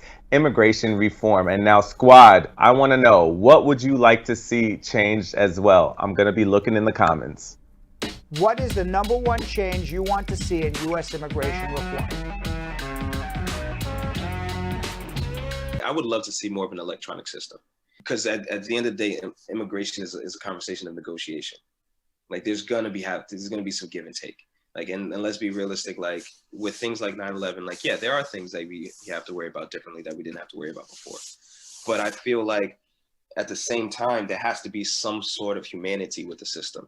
There has to be some form of like, all right, if this person is seeking asylum, like don't shut the door, but just document it. Like you know what I mean? Like just like. Screw this backlog, like just do your work, sign the paper, document it, put it in a system, get a fingerprint. So like when the person comes into the country illegally or whatever, you got a fingerprint to go by. You got an identification to go by. You know what I mean? So it's like, those are the things that I'm like, all right, there's ways that technology can help us, but at the same time where I feel like we're so fear driven that we don't want anything to do with it. because you know what I mean. It's like any type of system I feel like a starch conservative is like any form of amnesty to them is just I don't know. I don't know why it's so fearful. All right, let's do something we like to call social media check-in. What do we got, guys? Vanessa and Yo-Yo? I don't hear you. I still don't hear you. Our first one, can we hear now? Now I do. All right. First one comes from Brian Abdul. He is a Brad Squad VIP member. Now, I say this every day. In order to become a VIP member, it's not hard, all right? Just go on Facebook in the Facebook search engine, put in Brad Squad VIP.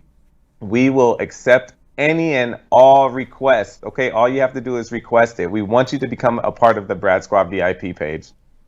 And some of the great things that you guys get with that, the number one thing is you can throw in your question anytime throughout the day, and we will throw those 5 questions. We'll pick 5 out of the hundreds that we get, okay? Now, we'll take the first 5, and we will throw them in before any of the social media check-in questions. So Brian Abdul took advantage of this and became a VIP member. Now, he asked if parents are sponsoring their adult unmarried children, and the case is currently at the NVC.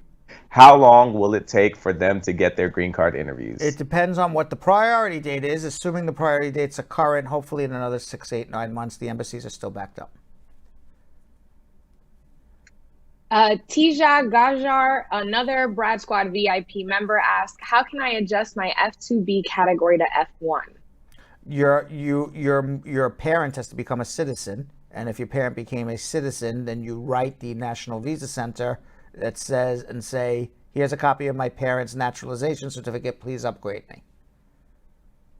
Okay, Teja also has another question. Could a B1, B2 visa application denial affect my immigration file? Yes, if possible. It depends why it was denied. William Patrick Kanga on another one that's a Brad Squad VIP member. Can a person who won the American lottery apply for a green card for their sister as well? No. You have to be a citizen to apply for a green card for your sister. Okay, Cindy Monchery Pierre, another Brad Squad VIP member. If someone traveled to the U.S. with a B1, B2 visa in the past under another name, what chance does he have for an I-130 recently filed by his son not to be rejected by USCIS? If the case gets rejected, what could be done? 0, because if you came on somebody else's name, that's a misrepresentation. You can't get a waiver through your son. You got to figure out another way, which is through a parent or a spouse. Pape Samuel on Facebook, after receiving my welcome letter, when will I have to start paying fees to start the process at the National Visa Center? Well, the welcome letter is your green card, so what are you talking about? Not you, Vanessa, the person who wrote the letter.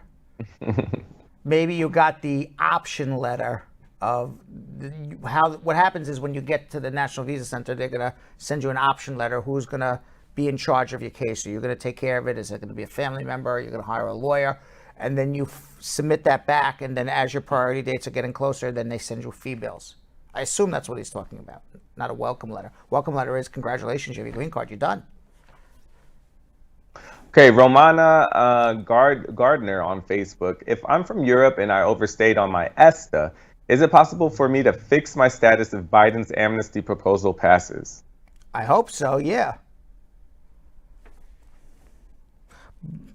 Carol on YouTube, my VAWA was approved in March of 2020. In February of 2021, I got an RFE for biometrics for my I-488 application. The medical was submitted in August 2021, and I still have yet to receive anything back from USCIS. Is this normal? Yes, they're taking forever. And just by the way, guys, Sasha Ford answered the question, what is the number one change you'd like to see in U.S. immigration reform? She says they need to change the process of how long it takes for a person to get answers after an interview or even the submission of documents. And by the way, that's a big problem. You're supposed to hear within 120 days, and you never do. And there's really no There's no mechanism short of filing a mandamus to deal with that.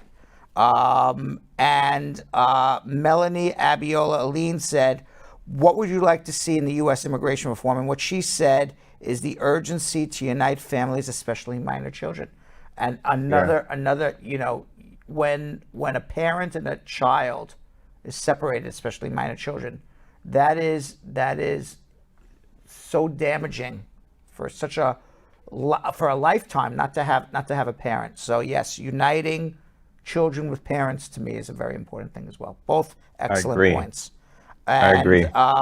And Sandra Rose Stoddard said, children, what she would like to see is children over 21 process faster. I think there should be a lot of faster processing for everything. You know, brothers and sisters are 15 plus years. Married children are 15 plus years. Wow. You know, the process of uniting families is way too long too. It's a long time. Yes. Yes. All right. Shanika Royal on YouTube asks, how long after I respond to annoyed will I hear back from USCIS? As we were just saying in before, it's supposed to be 120 days, but who knows? Yum Yum Thickness on Facebook. I am waiting for my green card interview, and my husband says he's not going to interview with me. I also have a domestic violence case, but we still live together, and my lawyer said she can no longer represent us because of conflict of interest. What should I do? Who has the domestic? Is she the victim, or she is the one who accused of domestic violence? She didn't make that clear. As the victim of domestic violence, you should file a VAWA case. I'm not sure why, as a victim of domestic violence, you would be still in the same home as your husband, though.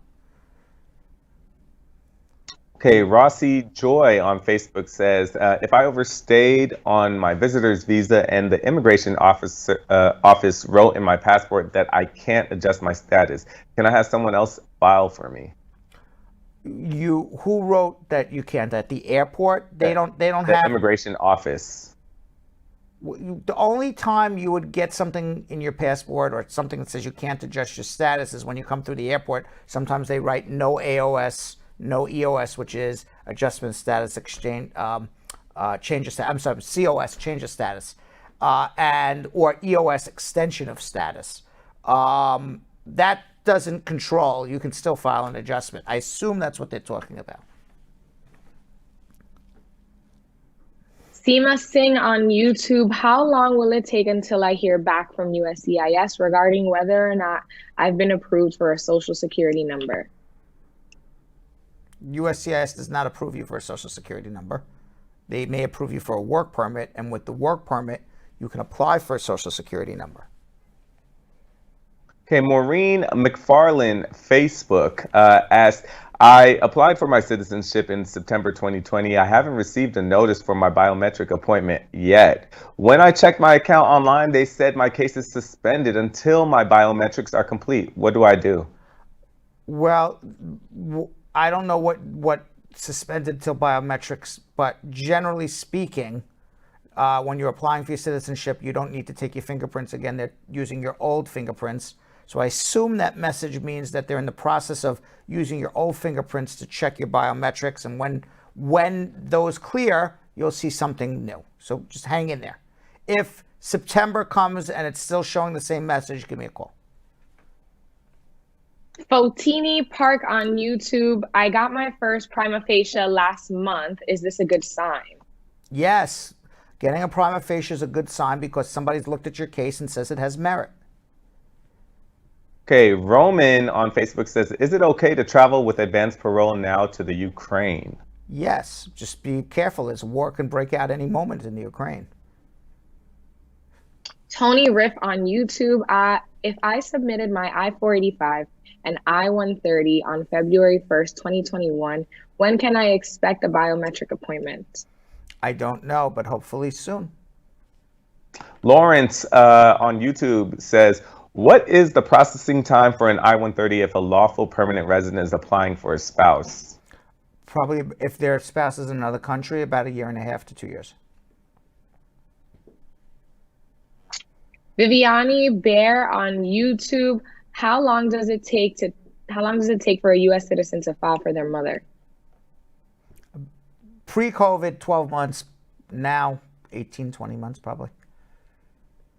Zoe75 on Facebook. How long will it take for USCIS to send my brother his work permit? Also, how long will it take until he gets his interview date with USCIS? I'm going to think about your brother's case. How would I know? Magic 8 Ball, I don't know anything about this person other than she wants to know when the brother's going to get a work permit. Will the brother be getting a work permit in the next 90 days? So Magic 8 Ball says, without a doubt, 90 days or less. There you have it. Magic 8 Ball would know more than me.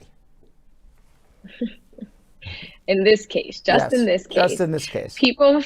People Felipe on YouTube, if it's been almost 9 years since I re-entered the U.S., can I adjust my status from my home country?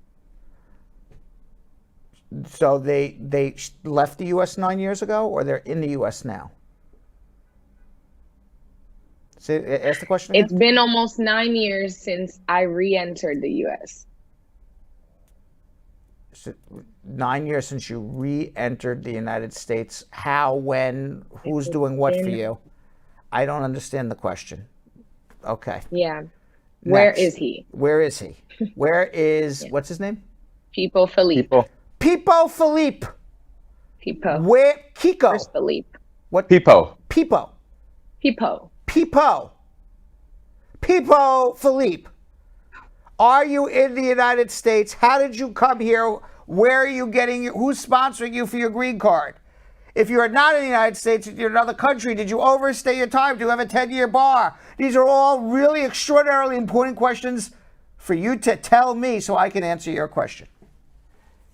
Let's continue. All right, Ronnie O on YouTube. If I applied for my adjustment of status in June 2020, when will I receive my green card? I don't know who's sponsoring you. People, be specific. Where did you file? Did you file in New York, in Alaska, in California? Who's sponsoring you? Did you put in the papers properly? I have no idea.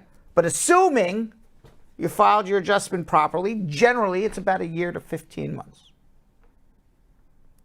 But I don't know the exact date. You're going to get it. This one's a bit lengthy. It comes from Juan on Instagram. I had simple battery conviction over 12 years ago. Record since has been clean. As far as some criminals, no felonies in my record, but initial arrest was a felony domestic battery. Other than driving with a suspended license and other driving ticket records were clean. Last arrest was in 2009. My permanent resident visa expires in November. Should I apply to renew permanent resident visa or apply directly to become a citizen, or both? I've been paying taxes / working since I was 14 years old. But someone told me if I get denied, I can be put in removal process. Well, you may be a deportable, removable alien. You know, you described something about an assault and domestic violence. A conviction for domestic violence is deportable.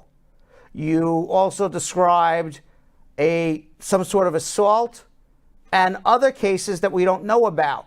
2 crimes of moral turpitude are deportable. The last thing you should be doing when you have 1 or more convictions is randomly filing papers with immigration. It's about the dumbest thing you can do.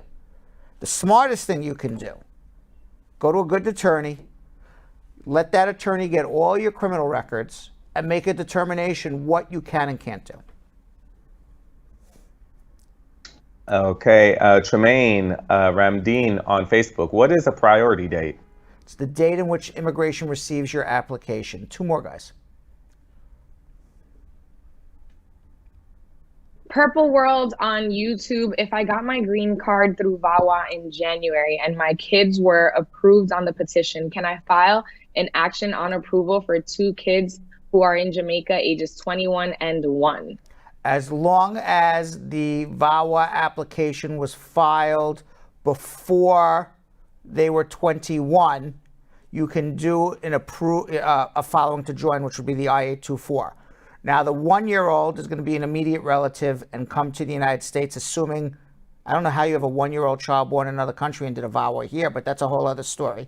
But I'm sure there's an explanation. Assuming that 1-year-old was born before you got your VAWA, they're following to join. The 21-year-old is also following to join, but now since the 21-year-old has aged out, that 21-year-old actually gets put into the F1 unmarried child, the F2B unmarried child category, and that priority date will be the date in which your original VAWA application was filed. Okay, and last one comes from Jonas W. Tesfagabir on Facebook saying, if I've been in withholding of removal for 16 years, can I adjust or change my status and apply for a green card under Biden's new amnesty rule? If there's a new amnesty rule that actually passes, it is potentially possible. Nothing has passed yet. We got to see what will pass and what the specifics are. But if it does pass, yeah, I have hope that we'll be able to help you. Now, we've had a lot of issues with poverty guidelines, not issues in terms of, what it is. It's just issues in terms of the rules have changed so much because of Donald Trump. And then Joe Biden reversed Donald Trump's rules with the 944 form, that everybody's head is dizzy now with changes on a week-by-week basis regarding poverty guidelines. Poverty guidelines are used to determine whether or not you're going to become a public charge, and it's used to determine whether or not you're eligible for a green card. Almost every person who's sponsored by a family member has to go through poverty guideline review. Now, Vanessa spoke with Spar and Bernstein partner and attorney Shannon LaGuerre-Maingrette about the newest public charge rule update and what this means for people applying for green cards or visas or adjusting their status through a family member. Let's watch.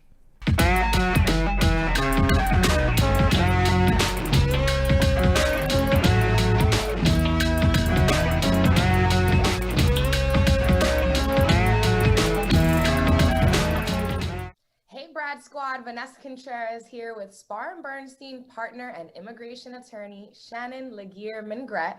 Shannon has an important immigration policy update to share with us about the public charge rule.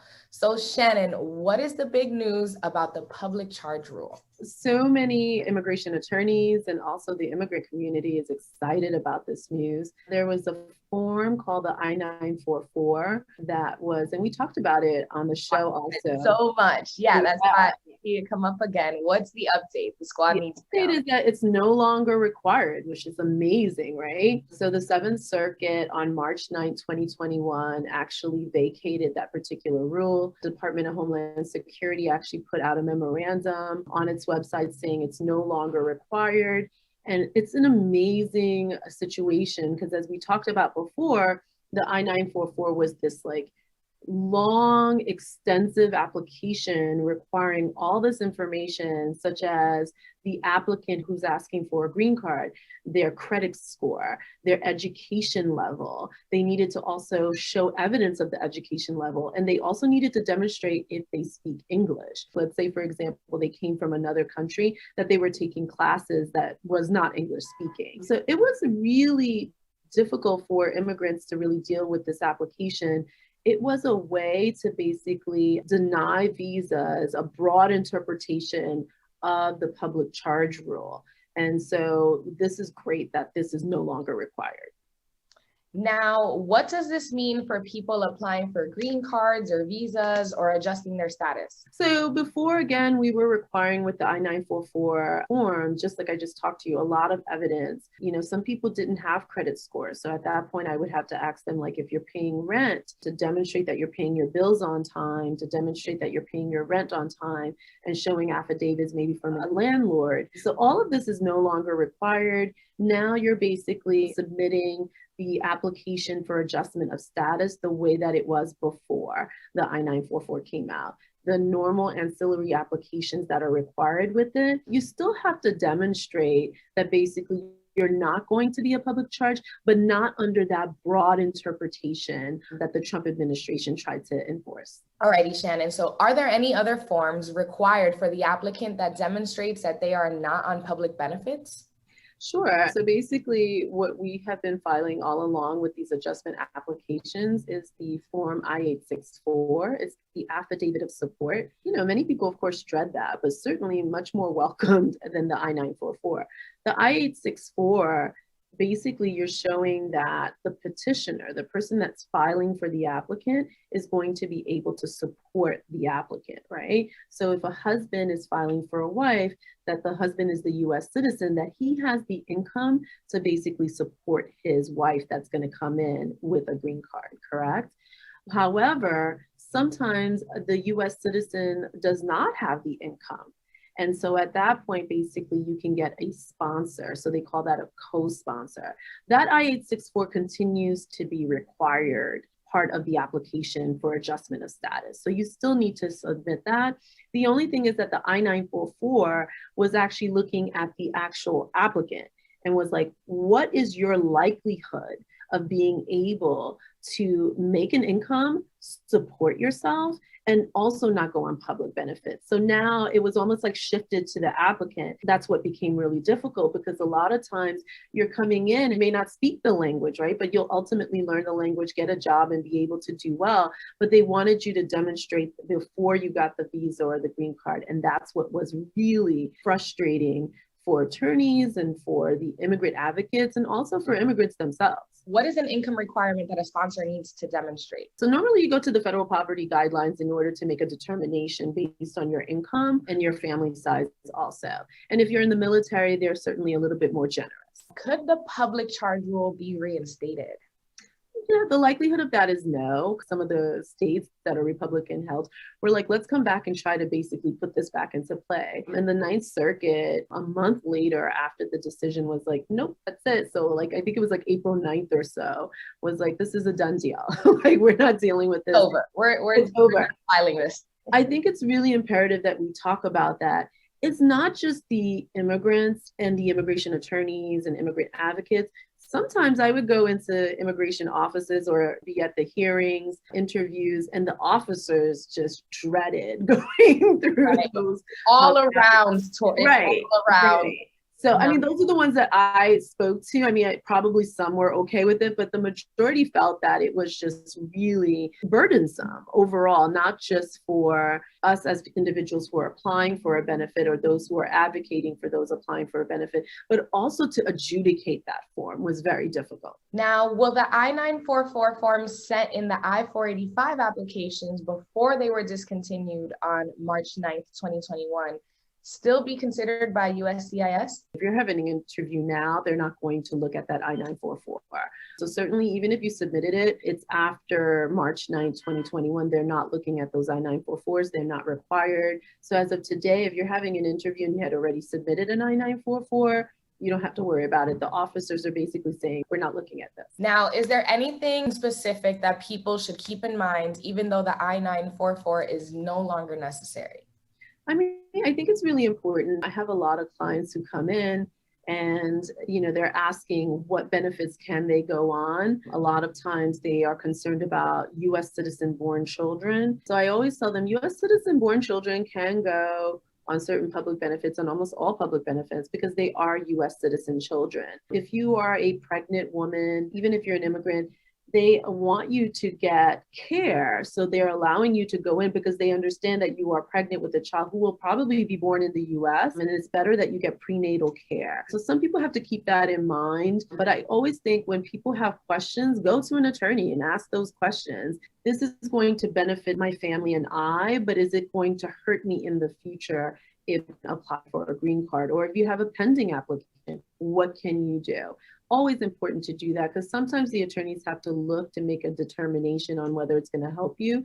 I've had people who needed emergency care and are going to an ER, and they later come back and are afraid. And I'm like, it's okay. It's an emergency care. As long as you're going in and they understand that this was an urgent need, you will not be penalized for that. And what is a request for evidence? A lot of people basically were not submitting the I-944s because they're so extensive. There was a lot of information that was missing. So a request for evidence is basically, we've received your application, we've accepted your application, but this information is missing. Can you kindly submit that information to us? They normally give you, depends, 30 days, 87 days. The requests for evidence also have been extended because of COVID-19. So they're giving you an additional 60 days based on the deadline, after the deadline. So it's basically saying, hey, we would like for you to submit this information in order to complete your application.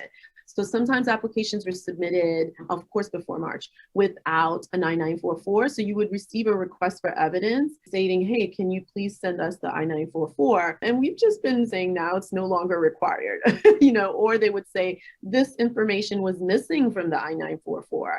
And now again, we're like, this is no longer required. And so that's where we are at this point. Will there be no more requests for evidence moving forward? I mean, requests for evidence are always going to be there. Unfortunately, under the Trump administration, it was hard. Before the Trump administration, we weren't getting a lot of requests for evidence. And then afterwards, we ended up getting all these requests for evidence. It's become almost like routine now.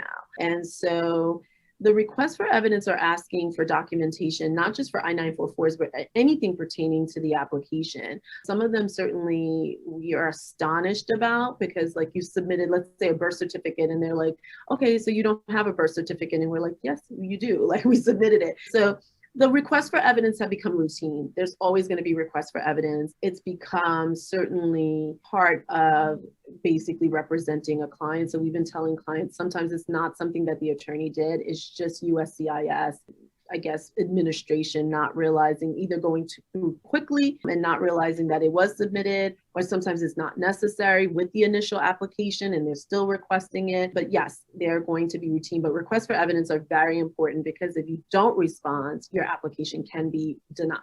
So Shannon, now that the I-944s are no longer required, will this affect the speed in which the I-485 applications are processed? The only way that it'll affect the speed is that basically you will probably not get a request for evidence because you did not submit an I-944 or because there's a missing document associated with the I-944.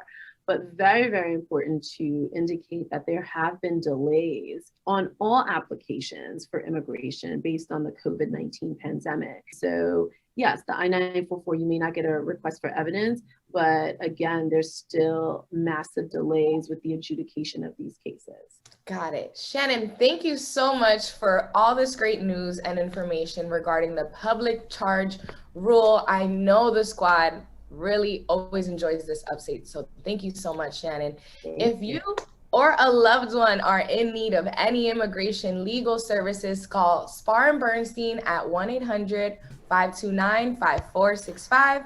That's 1-800-529-5465. All right, before we get into our speed round, I just want to mention that a Joe Kalami, number one change they would like to see is to give those who overstayed or asylum people work permits and social security numbers to allowing them to work, and this will help and add to the American economy. Stargirl Mika would like VAWA application times to be cut way shorter because after all the victims went through, they have to wait so long for an approval.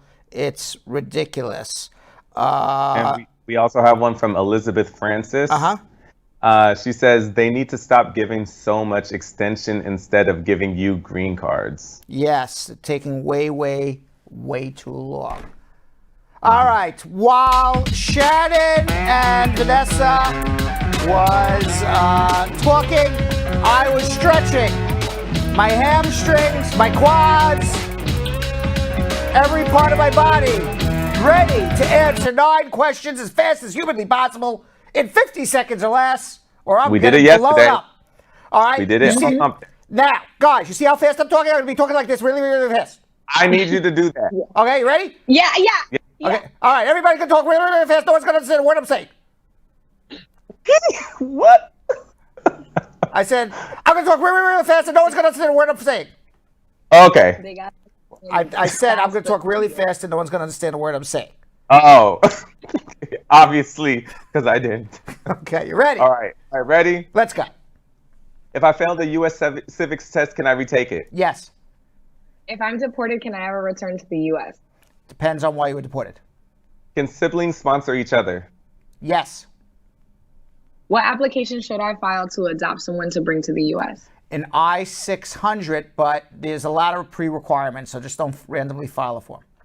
What does placed in removal proceeding mean? You're in deportation. What visa do I need to visit the U.S.? B1, B2. Can I travel internationally if I'm a LPR? Of course you can. Lawful permanent resident. Do you know when embassies will be open? I don't have the slightest idea. Ask Joe Biden. Can I change from B1 to permanent resident? If you have somebody to sponsor you. That's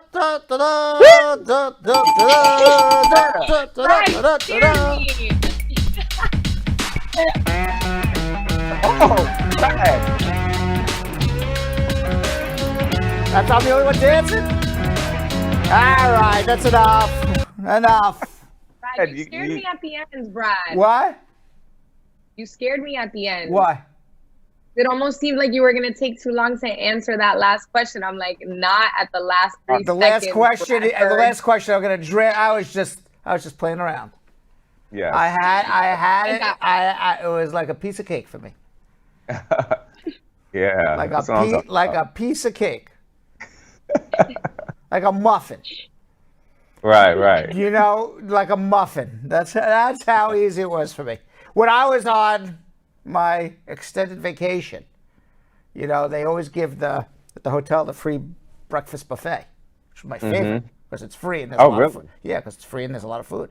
And I was just like muffin. I was like the muffin guy. I love put it. on all this weight. Muffin man? Right, but now that I'm back, I was the muffin man. But now that I'm back, no more muffins. No. Yes. That could only be on vacation. That's right. Only muffins on vacation. No other time. All right. Comments of the day.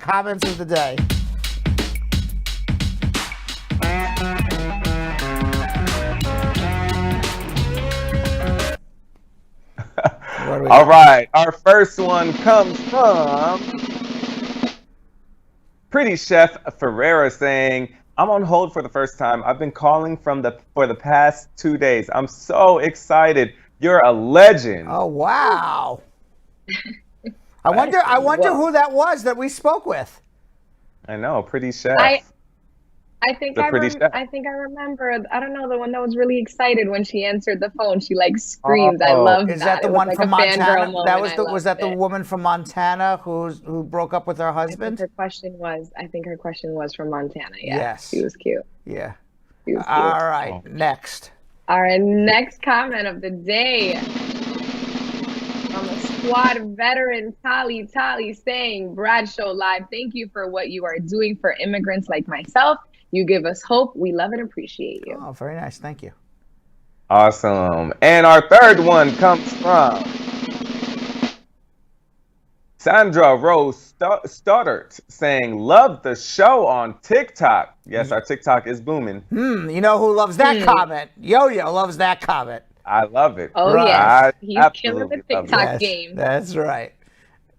Anything else? And our last one from Brad Squad PIP member, Elizabeth Francis saying, Uncle Brad is back on track with all your immigration issues. All right, there you have it. All right, so we're going to be back tomorrow for Friday. You ready for Friday? We are. All right. I love Friday. We will see you all tomorrow, Friday. Take care.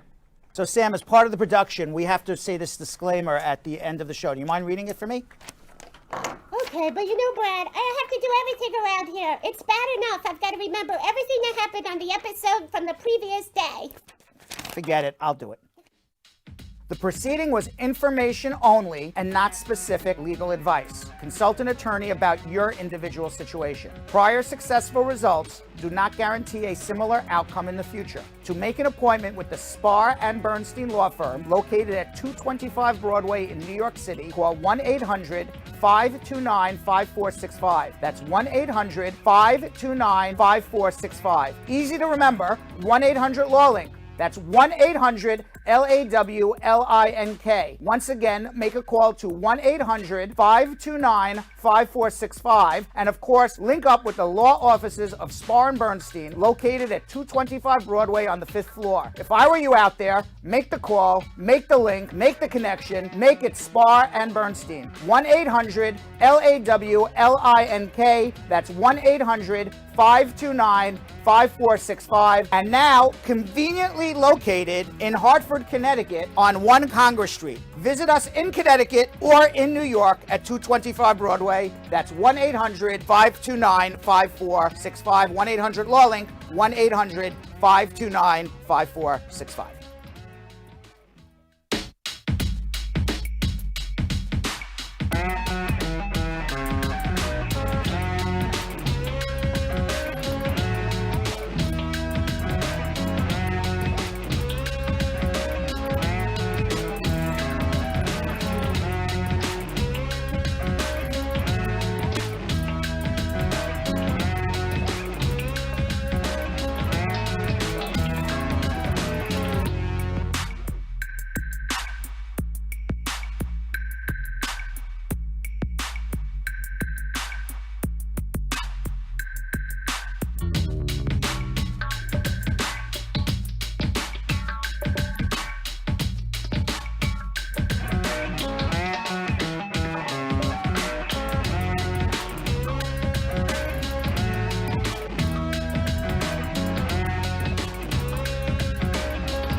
What are you doing?